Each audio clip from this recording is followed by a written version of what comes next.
ये नाज ये अंदाज हमारे नहीं होते, झोली में अगर टुकड़े तुम्हारे नहीं होते, जब तक के मदीने से इशारे नहीं होते, रोशन मेरी किस्मत के सितारे नहीं होते।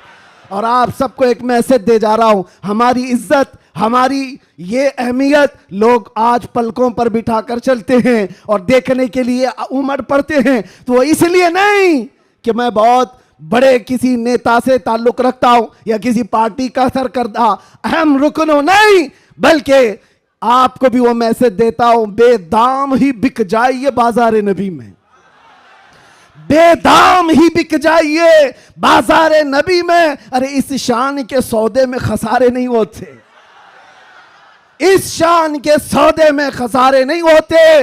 या रसूल अल्लाह, जब तक बिके न थे तो कोई पूछता न था, तुमने खरीद कर हमें अनमोल कर दिया।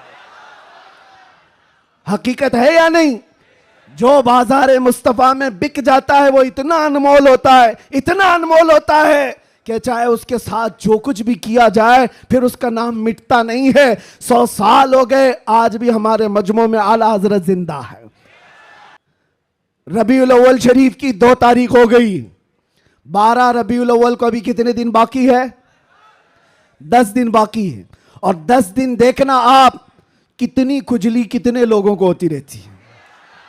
जैसे जैसे ईद मिलादुन नबी करीब आ रही है, आप जा रहे होंगे मार्केट में, लाइट खरीद रहे होंगे और किसी और को चुर्ची लग रही होगी। आप झंडे खरीद करके ला रहे हैं और किसी के सीने में चुभन भी हो रही होगी।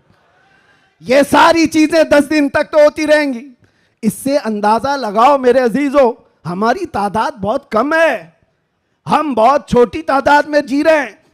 हमको वैसे भी माइनॉरिटी कहा जाता है, माइनॉरिटी की माइनॉरिटी भी है, अकलियत है, बहुत सारी चीजें सुन्नियों की तादाद को देख करके। लेकिन फिर मुझे ये समझ में नहीं आता कि हर जगह इसी तादाद के लिए सारी चीजें बंदिशें क्यों होती हैं, सारी पाबंदियां बंदिशें। तुम इतने बजे निकलोगे, तुम इतने बजे बैठोगे, तुम इतनी बजे तुम ये झंडा उठाओगे, इतने फिट का, इतने फिट का, ये सारी चीजें ठीक है, लॉ एंड ऑर्डर मेंटेन होना भी चाहिए।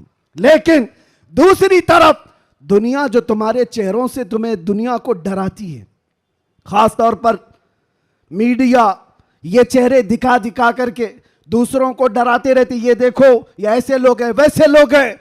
हम तुम्हारे झूठ को तो बरसों से सुनते आ रहे हैं, लेकिन उसके पीछे हमें एक बात का एहसास होता है, डराया उस कौम से जाता है जो जिंदा कौम होती है, जिंदा कौम होती है। इसका मतलब यह हुआ कि तुम हमें जिंदा कौम समझ रहे हो।